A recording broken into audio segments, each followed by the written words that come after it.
The letter of St. Paul to the Romans, chapter 1. Salutation. Paul, a servant of Jesus Christ, called to be an apostle, set apart for the gospel of God, which he promised beforehand through his prophets in the Holy Scriptures, the gospel concerning his Son, who was descended from David according to the flesh, and was declared to be Son of God, with power according to the Spirit of holiness, by resurrection from the dead, Jesus Christ our Lord, through whom we have received grace and apostleship to bring about the obedience of faith among all the Gentiles for the sake of his name, including yourselves who are called to belong to Jesus Christ. To all God's beloved in Rome, who are called to be saints, grace to you and peace from God our Father and the Lord Jesus Christ. Prayer of thanksgiving. First, I thank my God through Jesus Christ for all of you, because your faith is proclaimed throughout the world. For God, whom I serve with my spirit by announcing the gospel of his Son, is my witness that without ceasing I remember you always in my prayers, asking that by God's will I may somehow at last succeed in coming to you. For I am longing to see you so that I may share with you some spiritual gift to strengthen you, or rather so that we may be mutually encouraged by each other's faith, both yours and mine. I want you to know, brothers and sisters, that I have often intended to come to you, but thus far have been prevented, in order that I may reap some harvest among you, as I have among the rest of the Gentiles.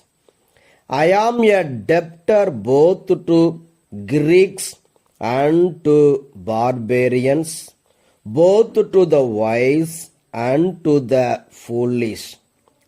Hence, my eagerness to proclaim the gospel to you also who are in Rome. The power of the gospel. For I am not ashamed of the gospel. It is the power of God for salvation to everyone who has faith, to the Jew first, and also to the Greek. For in it the righteousness of God is revealed through faith for faith, as it is written, the one who is righteous will live by faith. The guilt of humankind. For the wrath of God is revealed from heaven against all ungodliness and wickedness of those who by their wickedness suppress the truth. For what can be known about God is plain to them, because God has shown it to them. Ever since the creation of the world, His eternal power and divine nature, invisible though they are, have been understood and seen through the things he has made, so they are without excuse.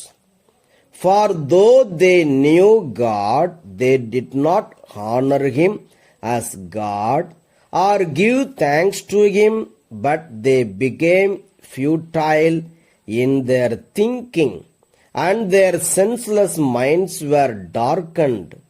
Claiming to be wise, they became fools, and they exchanged the glory of the immortal God for images resembling a mortal human being, or birds, or four-footed animals, or reptiles. Therefore, God gave them up in the lusts of their hearts to impurity, to the degrading of their bodies among themselves, because they exchanged the truth about God for a lie, and worshipped and served the creature rather than the Creator, who is blessed forever. Amen. For this reason, God gave them up to degrading passions. Their women exchanged natural intercourse for unnatural. And in the same way also the men, giving up natural intercourse with women, were consumed with passion for one another.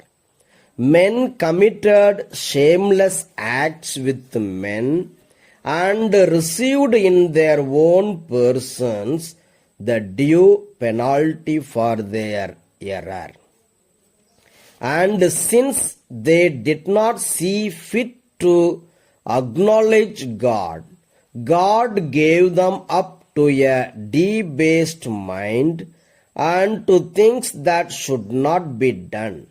They were filled with every kind of wickedness, evil, covetousness, malice, full of envy, murder, strife, deceit, craftiness.